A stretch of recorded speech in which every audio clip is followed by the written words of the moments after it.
اللهم صل وسلم وبارك على سيدنا محمد. ربنا سبحانه وتعالى لما بيحب الست أو بيكرمها أو بيفضلها أو بيميزها أو بيرضى عنها، فربنا سبحانه وتعالى بيظهر علامات واضحة تدل على رضا الله سبحانه وتعالى على هذه المرأة.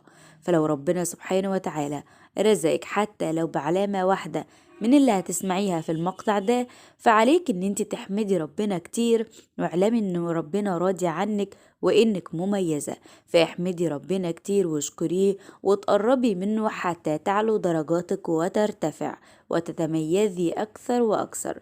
وخلي بالك ما تتغريش برضا ربنا عليكي في الوقت ده. المفروض ان انتي تكتري من التقرب، علشان في ناس بتتغر لما تعرف ان ربنا راضي عنها وبتترك العبادة وبتقول خلاص انا طالما ربنا راضي عني خلاص.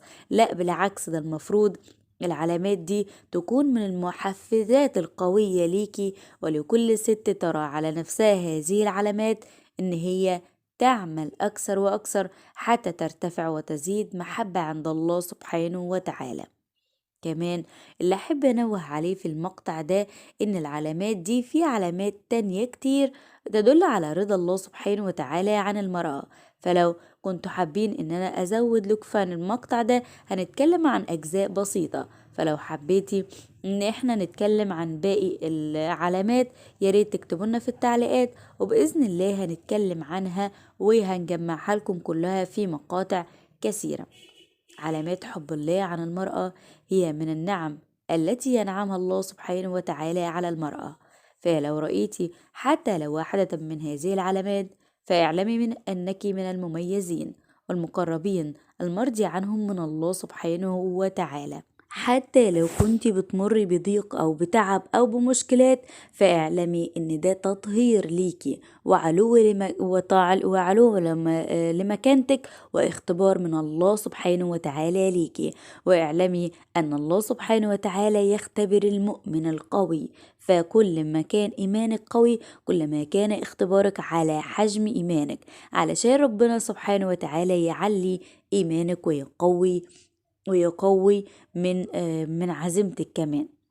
أول هذه العلامات التي تظهر على المرأة هو إن أنتي تري نفسك تخضعي لله سبحانه وتعالى ولا تتكبري في العبادة، وتري أن أنتي عبد ذليل لله سبحانه وتعالى وعليك الخضوع.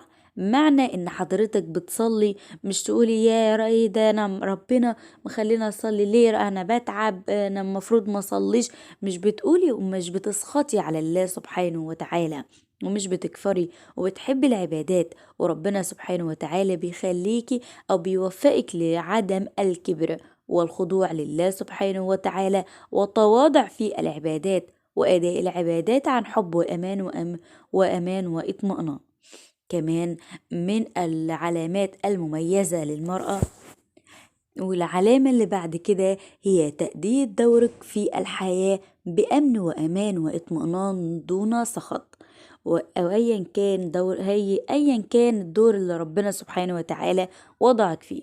بمعنى ان لو ربنا سبحانه وتعالى وفقك ان انت يكون عندك وتكوني مثلا بتقومي على خدمتها او هي مريضة وانت بتأدي الدور ده وانت بكل رضا وبكل حب، او ربنا سبحانه وتعالى امتحنك ان يكون عندك مثلا ابن مريض وبتقومي على خدمته او بتقومي على رعايته وبتأدي دورك بكل حب، أو ربنا سبحانه وتعالى مثلا امتحانك في إن زوجك بعد أو طلقك أو توفى بعيد عنكم وبتأدي دور مع أولادك بكل حب وبكل أمن وأمان وإطمئنان، فاعلمي أن الله سبحانه وتعالى راضي عنك، واعلمي أن الله سبحانه وتعالى وفقك وزود قلبك بالأمن والأمان والطمأنينة حتى تزدادي حب وتزدادي رضا من الله سبحانه وتعالى ويعلي درجاتك كمان وكمان وكمان.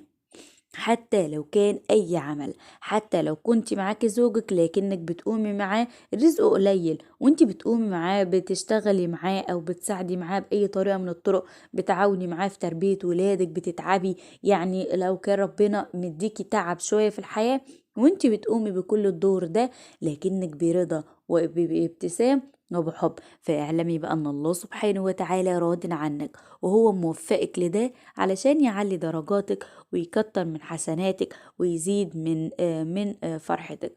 وخلي بالك، أحب أعرف كل ست بتسمعني إن ربنا سبحانه وتعالى بيجازي وبيعطي للي بيتعب وبيشقى، وحتى لو شكت الدبوس ربنا سبحانه وتعالى بيعطيك عليها حسنة وبيرفع عنك سيئة.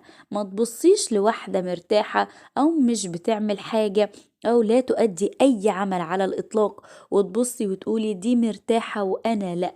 لأ، بالعكس، كل شخص بيتعب ربنا هيديله وهيعوضه وهيعلي مكانته، كمان هيرضى عنه. غير الإنسان اللي مش بيتعب، هو ربنا سبحانه وتعالى بيعلي اللي بيعمل أو بيساوي اللي بيعمل زي اللي ما بيعملش. هل يستوي الذين يعملون والذين لا يعملون؟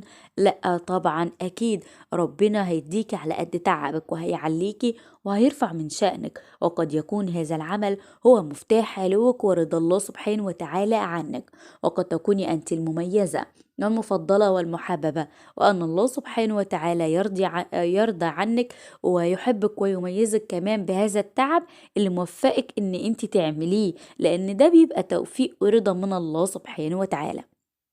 كمان العلامة اللي بعد كده هي الستر. الستر الستر من صفات الست المؤمنة أن الله اللي ربنا بيرضى عنها أن هو بيعطيها أن هي تكون ساترة، تكون ست متسترة، ملابسك تكون ساترة، نغمة صوتك تكون ساترة، ما تخضعيش في القول، ما تكلميش بتمشي ماشية معتدلة، بتأدي صلواتك، بتصومي شهرك، كمان بتحصني فرجك لو انت مش متزوجة، بتصوني زوجك، بتصوني عرضك، بتصوني عهدك. كلما رأيتي نفسك بتقتربي من صفات المرأة المسلمة ومن صفات الصحابيات وآل البيت، فإعلامي من الستر والعفاف بتحجبي نفسك بعيد عن الرجالة، سواء في جسمك، سواء في صوتك، سواء في التزين عندك، سواء في مشيتك، سواء في كل حاجة. فكلما زاد الستر عند المرأة فاعلمي ان هذا هو توفيق من الله سبحانه وتعالى، لأنه يرضى عنك ويريدك في مكانة مرتفعة مع الصالحات وآل البيت رضوان الله عليهم. فدي علامة مميزة جدا جدا، لأن الله سبحانه وتعالى يرضى عنك ويوفقك لكل خير وكل ما يحب ويرضى. وطبعا احنا مش بنبص للمتبرجات، لأن المتبرجات ده بيبقى عدم رضا وعدم توفيق. حتى لو ربنا سبحانه وتعالى أعطاها في الدنيا المتبرجة، فاعلمي إن هي ربنا سبحانه وتعالى مش موفقها. ما نقلدش يا جماعة، وما نقلدش. كل ما كان حجاب المرأة جميل وساتر ليها وفضفاض، فهذا يدل على رضا الله سبحانه وتعالى عنها.